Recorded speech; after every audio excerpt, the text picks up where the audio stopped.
I was going to tell you guys a story to get us started today that I think that you can appreciate. Have been working on my second book, and it will come out in spring of 2025. So next spring. So it is done. It is in. We have picked out the cover, and I'm so excited to share it with you. It's called Chicken Fried Women. And in case you don't know what Chicken Fried Women is, don't worry, you will. But it's the women in your life that make up who you are. It's the women that you were raised with, that you're friends with, that you spend Christmas with. It's a women clan, a tribe of women is a very, very powerful thing in a person's life, especially in the South. But I truly believe everywhere in the world, women, the women that you are with, the women that love you, the women that molded you and scolded you, the women that listened to you, and the women that left you. They are imprints all over us. And so it's about that. But I call them chicken fried women. And the reason that I do that, the reason that I call them that is because in the South, we love chicken fingers, chicken tenders. I call them chicken tenders because we got somebody from England here. If I call them chicken fingers, she's going to be like, what? A chicken has a finger. And I call them chicken fried because here's what I found about these women. They are a little bit battered on the outside. Life has done that to them. It's battered them a little bit. And they have certainly been in hot oil a time or 10. You know what I'm saying? They've definitely been in some hot water. But on the inside, these women are tender. They are soft. And you can get all kinds. You can get some that are a little salty. You can get some that are Nashville hot. And I have all kinds of those women in my life. And I wanted to share a story with you that has actually made it into the book. When I lived in Nashville, Tennessee, I went to Belmont University, and I had to audition to be a part of a concert that was happening at the end of the year. And Belmont University is known for being a very famous school for music business, music majors. And that's what I went to school for. And my husband and I both went there and sat beside some very large country artists that are in the market today. And they started off at Belmont University too. You had to audition to be in this concert at the end of the year, and they only chose 4 people from across the entire campus, 4 singers. And I was one of them chosen because at heart, I am a singer. That's what I've always done. I've always been a singer. And so I thought I would spend my life singing to women and men. Instead, I've spent it speaking. And I'm still using my voice. God still has me using my voice, but just in a different way. This was a big deal. And you needed to know, too, that talent agencies were going to come and listen. So it was a super big deal to be put on this show. I went to a place to get something to wear called, are you ready for this? Not Nordstrom. Okay? Not Saks Fifth Avenue. Not, I don't even know another name of a nice store. I've never shopped nice. It was called Off Fifth. Okay? And that meant everything that went to Saks Fifth Avenue and nobody wanted, they took it to a place called Off Fifth, and you could get it at a discount. Anybody remember that store? And I went there and I found me a purple suit. It was purple. And I killed in it. Also, this was the late 90s, so everybody just calm down. All right? It was great in 1999. Everybody calm down. So I get this suit to wear, and I get this nice shirt to go under it. Pink suits were a deal in the 90s. I get this shirt to go under it. You guys, on the day of the concert, I go to put it on, and it is going exactly like this. I kid you not. It is going exactly like this, okay? The shirt underneath the suit. The suit definitely wouldn't button. I wasn't going to button it, but the shirt is pulling apart. My house is full of chicken fried women who have come up from Texas to be with me in Nashville and go to the concert. One of which is my granny. And it made me nervous because, you see, I had to sing 4 songs. And I was ending the night. I was ending my part of the concert by singing Queen of the Night by Whitney Houston from the soundtrack, The Bodyguard. But in that song is the word damn. And it would be the first time that I would ever say a cuss word in front of my family, ever. They had never heard me use foul language in my life. And here I would be singing it on the stage in front of my granny. I was already nervous, but now my boobs be popping. Okay. So now I'm really getting nervous. So my chicken fried women come into the bathroom and they do for me what they do best. They wrap me in duct tape. That's right, America. I took off the shirt and I took off my bra. My cousin Meredith held a dish towel around my boobs while I stood with my hands in the air. My Aunt Melba took that silver electrical tape, okay? And she said, spin. And I spun in a circle while they duct taped me down, okay? My mother stood just to the left of me in the bathroom going like this. I don't know why things like this happen to you. Why don't you ever just get a good bra? Why don't you ever just get a good bra? Okay. My granny sat out in the living room yelling, what's going on in there? This was what my chicken fried women did for me. I put on the shirt and my boobs were this flat and the shirt was this loose. It was perfect. I got out onto the stage. The night began. I have about an 18-piece band behind me. I have 4 background singers. The show is on, and I'm the opening act. I get out on the stage, and there was one thing I did not account for. Does anybody have an idea what it was? What is the one thing I did not account for? I'm looking in the comments. What's the one thing I didn't account for on that stage?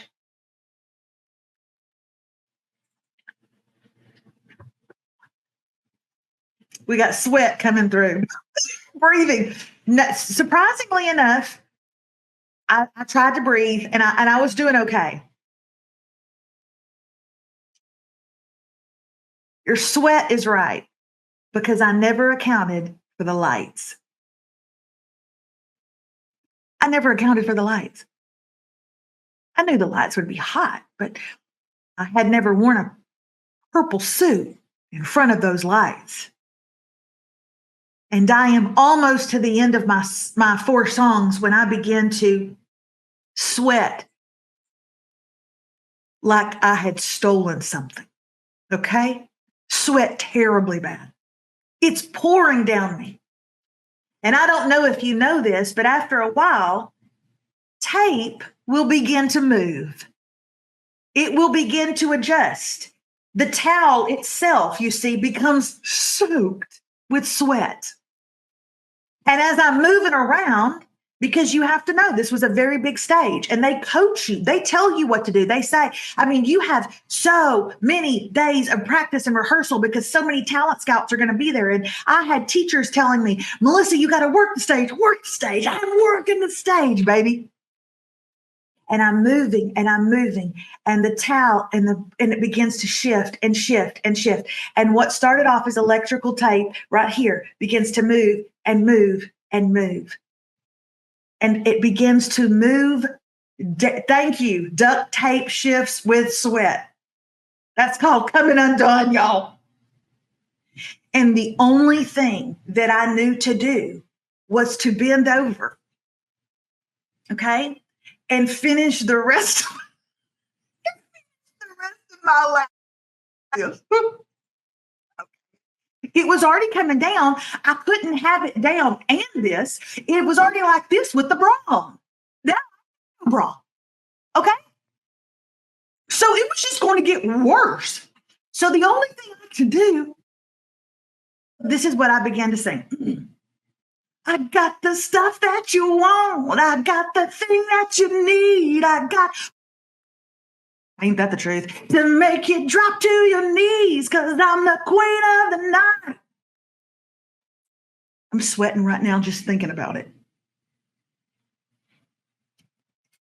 Not only that, I got to sing the word damn. Okay? I'd already talked to all of my professors, all my vocal teachers. Can we take out the word damn?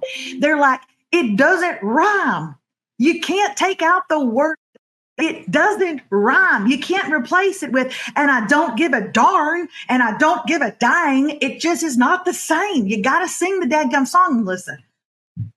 Everything is falling apart. Okay, my boobs are about to come out. I'm leaning over. People think I've got a stroke at this point. I'm holding a mic in one hand and a hand straight down with the other. It looks like I've just had a stroke. And now I got to sing the word damn. But I do it. I kill it. I was a mess underneath, but I was killing it out front. And I did it. And it went great. And everybody stood on their feet and clapped. Everybody was on their feet clapping. And normally you would bow, but I was already halfway there. I was already down like this. So I just went down a little bit more and I backed off the stage and everybody clapped and nobody knew that underneath I was a struggling mess. As far as the word damn goes, I'll just have you know that at the very end of my concert, when everybody had sat back down and had finished their standing ovation, my granny looked down at my mom and she mouthed these words that I will never forget. I didn't understand one word she sang the whole time. Okay? So she pretty much missed all of it. And my mom told me that was my granny said, and my mom just said, good, mother, good. And I tell you that story because there is a picture that I saw years ago, and I love this picture. And some of you are a lot like this picture. And I'm going to talk about it. I'm going to put it up on the screen right now. You're this right here. Everything looks fine up top. But underneath, you're a scared, small, little goldfish. I want you to look at that picture because that was me on that stage that night. Up front, up top, up high. That view, everybody thought I was fine. But underneath, I was a disaster. And I wonder if maybe that's you right now. Trying your best to be brave. Trying your best to be strong. Trying your best to be fierce. But underneath, you're just a little goldfish. You just feel like you could be flushed any day now. I want to say to those of you who may feel this way, I want to remind you of a fish who said these important words. She didn't say I'm fierce. She didn't say I'm bad to the bone. She didn't say look out for me because here I come. She just said these three words. Here they are right here. Another fish that we all know and love. What did Dory say? Actually, what she said is, when life gets hard, just keep swimming. That's the quote. But it's those last three words that matter right now in this moment for us today. Just keep swimming. I know it's not easy. It wasn't easy for Dory either. Okay? I know it's not easy, friend. I know it hasn't been easy for you. But I want you to just keep swimming. For me, I'll remove that picture, sorry. For me, it was just keep singing. For you, it's just keep going. Just keep swimming. The truth is, and I'm going to say this over and over, I think you're doing so good. I think you're doing really good. I'm so proud of you. I really am. I know that sometimes you're a mess underneath. I know sometimes you're scared as heck. But I'm so proud of you. You could be a lot worse off. You know, the College World Series just happened. Tennessee Volunteers versus Texas A&M Aggies. And I know it probably maybe wasn't a big deal in your home. It was a big deal in mine for one person, but he dominated the television for many nights for this College World Series baseball game. And I would walk through the room, and we're Texas Aggie fans all the way, but we also love Tennessee, so we were happy either way. But one thing caught my attention. I noticed that a couple of the A&M boys, their baseball hats, some of them would say A&M and some of them would say good across it. And I thought that was odd because normally the baseball team, like they'll all be A&M or they'll all say Texas or they'll all say ATM on them. But some of them said good. And I Googled it. Why do some of them say good? And it's because they had a guest speaker come in and speak to the team several weeks ago as they were headed into the playoffs. And he spoke on a subject that some of the boys really took to heart. And it was this. So as I explain this, I'm going to have the word up in front of me right now. Let me see if I can find it. Can I find that word? I just had the word good. I don't see it, but anyway, it's okay. This is what he said. You didn't get the job? Good. You didn't win the game? Good. You haven't lost the weight you wanted to lose? Good. You're not out of debt yet? Good. See, good can be found even in the worst of situations. Because they are just that. They're just situations. Do you know what I mean? They're not life. This isn't going to end your life. You didn't lose the weight. You didn't get the job. You didn't go back to school like you wanted to. You didn't get out of debt like you want. That's not going to end your life. So what can we learn from it? What can be the good that we find in it? And I just imagine those young boys taking that so much to heart that they said, Coach, can we have that printed on our hat? I mean, I now want a hat that says good because something good can be found in every bit of it, you guys. Some of you are here today because you need encouragement. And here's my encouragement to you. Good. What's the good that you can find? What is the good that you can find in the situation? What's the good that you can find in not yet losing the weight? Okay, let's start. Want to get really personal? Okay. I haven't lost all the weight that I want to lose. In fact, I've stalled out a little bit. Good. I needed a taste of what it feels like to stall, so that my mind would go back to how it feels to lose that weight and how good that achievement feels. And I needed a reminder that I don't want to go backwards. David and I are not out of debt yet.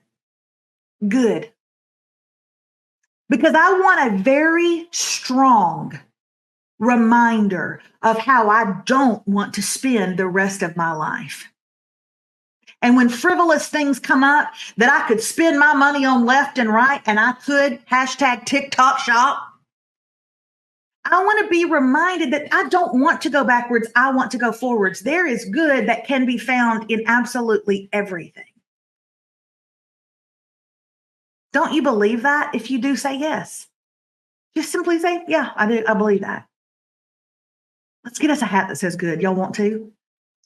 We'd be like a little tribe.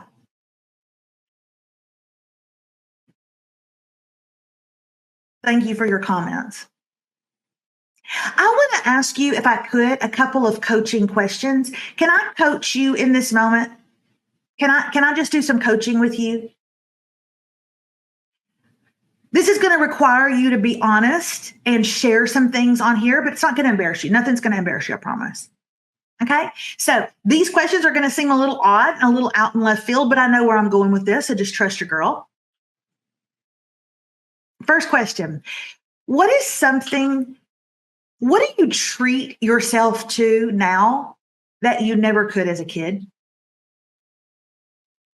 What do you treat yourself to now that you never could as a child. So this is really going to be about a little bit about how you were raised. As you're coming up with your answer, I'm just going to talk. Uh, I heard a mother say the other day that every time her kids ask, can we stop by the store for a snack? She says yes, because she was never allowed to do that as a child ever. They never had the money. And she always wants her kids to feel the freedom to just get a snack.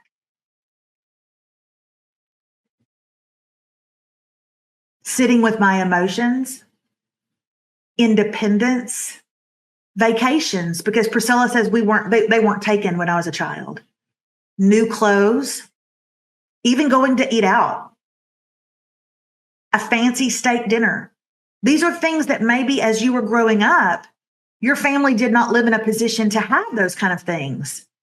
A pedicure. A pedicure is a great one. Heck, mall pizza is a good one. Quiet time at home. Maybe as a child, you never ever had that. You just weren't allowed that. New shoes. Something as simple as that. Isn't that beautiful? It used to be so tough, didn't it? But now it can be so good. It used to be so tough. Financial security. I got a horse. I always wanted a horse and I got a horse. Regular haircuts. It used to be so hard, didn't it, for some of you? But now it's so good. Even if it's rough right now, it's also so good, isn't it?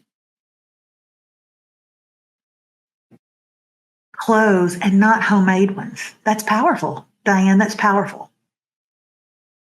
Oh, Andrea, an annual physical. Isn't that powerful? We used to be scrambling. We used to be in poverty. We used to be in a disorganized home, in a chaotic upbringing. We used to be an abusive family. We used to be in dysfunction. But now it can be so good. Thank y'all for that. Let me go to the next one. Thank you for your honesty. What would you go back? This is asking you a little bit to think. What would you go back and do differently if you could? What would you go back and do differently if you could? Maybe you'd do your first marriage differently. Maybe you wouldn't have had one. Maybe you'd parent differently. Setting boundaries. You know I'm giving you a high five over this screen, girl. You'd finish college. Oh, CT. Love my parents more. Be a better mom. Choose a different career. Find my no and use my voice. I wouldn't worry so much. I'd have a better relationship with my dad. I'd appreciate what I have. Invest my money earlier, set better boundaries, spend more time with my mother.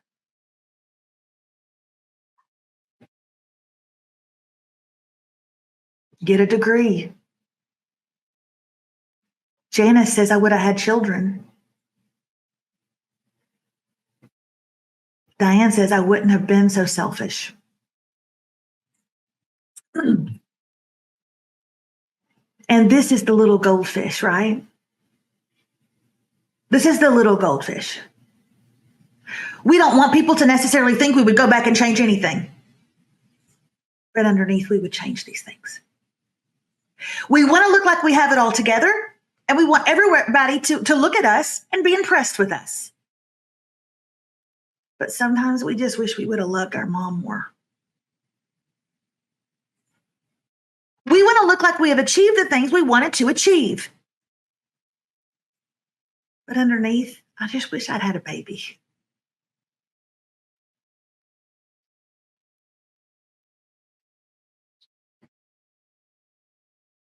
It's really a biggie. What argument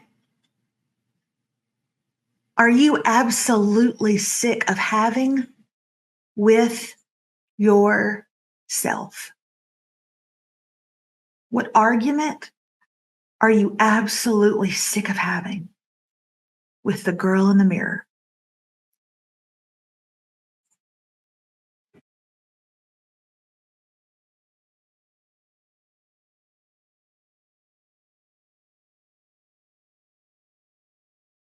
Monica said, my weight. That is very powerful. And I'm so proud of you for admitting that you're not good enough, living in the past.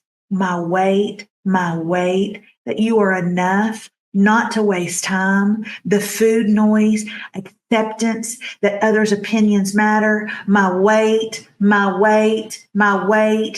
being worthy, eating, don't eat, that I'm not good enough, Aren't you sick of that? Aren't you sick of just paddling? Goldfish paddle, goldfish paddle.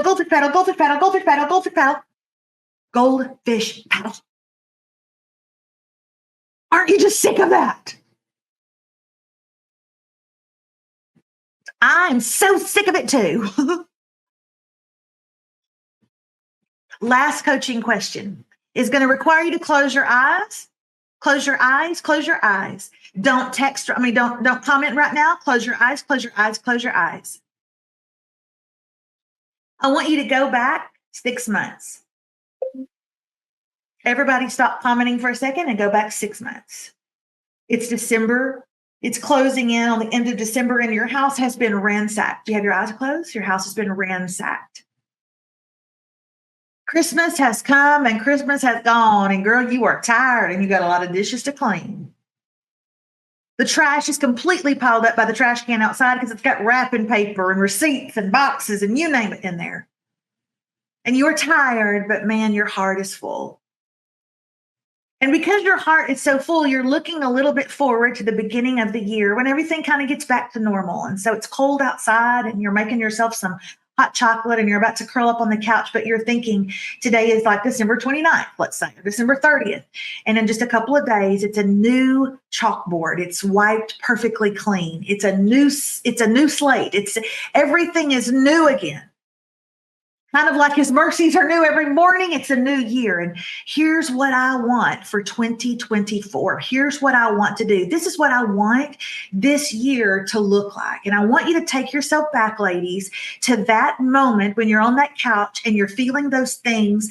And I want you to think about what it was that you wanted in 2024. This is not about whether or not it happened. It's what were the things that you were hoping would happen or change or look different in 2024. I want you to write those down now.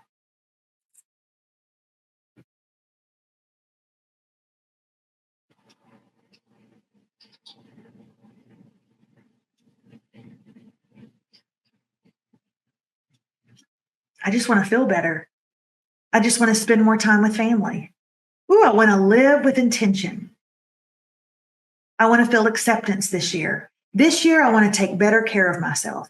This year, I want to deal with my financial issues. This year, I want to work less and spend more time with my kids. This year, I want to have a better work-life balance and I want to get healthy. This year, I want to be healed. This year, I want to be more confident. This year, I want to be less anxious. This year, I want to make myself a priority. This year, I want a better relationship with my daughter. This year, I'm going to exercise. This year, I want to simplify my life. This year, I'm going to spend more time with my husband and kids. This year, I'm going to study and my prayer habits are going to get better. This year, I'm going to have more quality time with my family.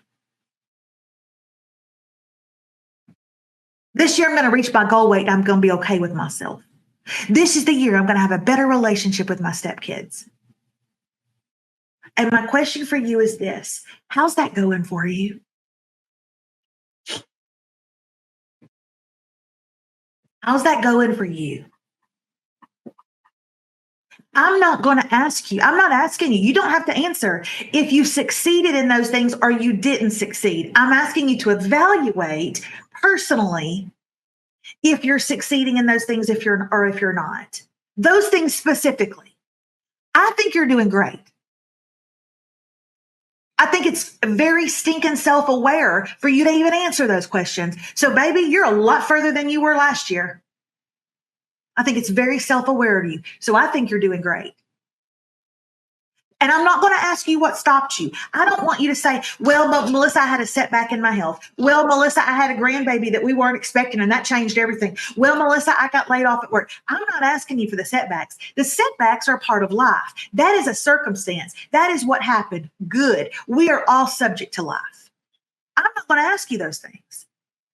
What I want is you to simply remember what it was that you wanted. I'm just asking you to dream that again. I'm asking you to want that again. I'm asking you to desire that again. I'm asking you to fight for that again. I'm going to talk to you in the next 5 minutes. It's only going to take me 5 minutes about 3 things. I'm only going to talk to you about 2 of them, though. The third one, you got to come back for tomorrow. About 3 very important things that you're going to need to do in order to move toward those things you want. And what I saw was lose weight, exercise, pray, study the Bible, spend more quality time with those I love, work less, enjoy more, all of those things. I'm going to talk to you about 3 very important things. But let me tell you this, you don't got to do this. You don't. You don't have to have a better relationship with your stepkids if it's not truly something you want. Nobody here is going to make you feel bad, honey, if that's not really something you want. If the truth is you don't really want to exercise, you don't got to. And don't make you feel bad about that. There's nothing wrong with deciding that you don't want to do the thing that in January 1 you wanted to do. There's nothing wrong with that. We are women. We have been given the prerogative to change our mind. So before we go any further, let me ask, do you really want this thing? I mean, do you really want it? Because there is nothing wrong with you changing your mind. We get that prerogative. And that leads me to the number 1 thing, and that is a passion. Do you truly have a passion to do the thing that you say you want to do? I mean, like, are you really motivated and driven to lose weight? Is that something you want to do? Good for you if it is. But if you're like, you know what? I don't really know. That's okay too. And I'm sorry that nobody has told you that. If you're like, well, I don't know, Melissa, because my priority in January was to spend less time at work and more time at home, but home feels chaotic and I love what I do. So I don't know that I really want to spend more time at home and less time at work. That's okay. I wish it wasn't that way, maybe. I wish you could find peace in both of those things, but if you like your job, good for you. But passion is a big part of why we do what we do. So you get to decide that. You get to decide what you get to be passionate about. You get to decide what you want to dream about. You get to decide what you want to achieve. And if you want to be passionate about it, be passionate about it. You just have to have the want to. And honestly, passion is such a buzzword. I hate it. I shouldn't be. I'm not a big fan of the word passion. I wish that there was, but all my things have to start with P. And I wanted them all to start with P. Because like the second one is priorities. So the first one had to be passion. But passion is kind of a buzzword. It's really more of a desire. You know what I'm saying? Like the passion can come and go. Like I'm passionate about David on a Wednesday, but sometimes by Friday, I don't want him to touch me. You know what I'm saying? You know what I mean? Passion's kind of a buzzword. It's more the desire. Do you really have the desire to do those things? Number 2 is prioritize. So let me ask you a question. What are your top 3 priorities? Be honest. This is not a question for me so that I will be proud of you. I'm already proud of you. You don't got to impress me. This is a question for you. Answer the question honestly. What are your top 3 priorities? What are they in your life right now? Be honest. Say 1, 2, 3. What are they?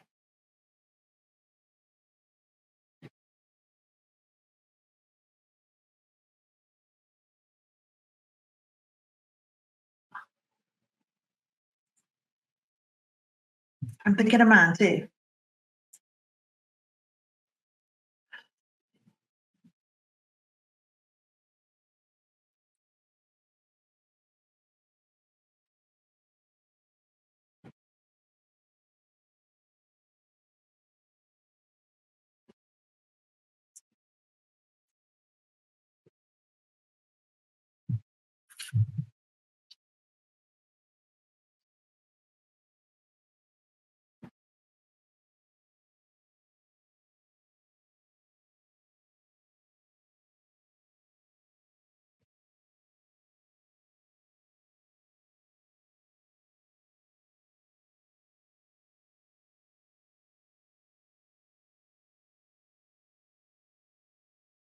I'm reading all of yours.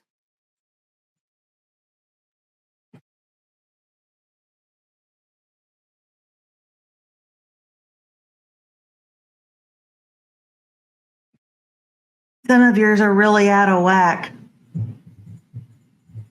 And I know because mine was also out of whack. I don't know if I should be encouraging you. Mine was out of whack too. We're in this thing together, you and I. I have prioritized my family, the happiness of my husband and my children over my relationship with God. What's more is I've put me last on the list. That's out of whack. That's out of balance. Truth being, my family should come last. God should come first for me, then me. Not because I'm selfish, but because I need to be a priority. I need to be the best me for them. I'm not telling you anything you don't know. So when I read some of yours, I say to myself, they're out of whack. And I know from one out of whack to another, from one out of whack to another, girl. Kelly says, right, I'm not even on the list. Mary says, I didn't even make the list. I at least made the list. I'm number 3. Poor Mary, she didn't even make the list. The reason I write that down was so you could see if you even made the list. Maybe you didn't even make the list.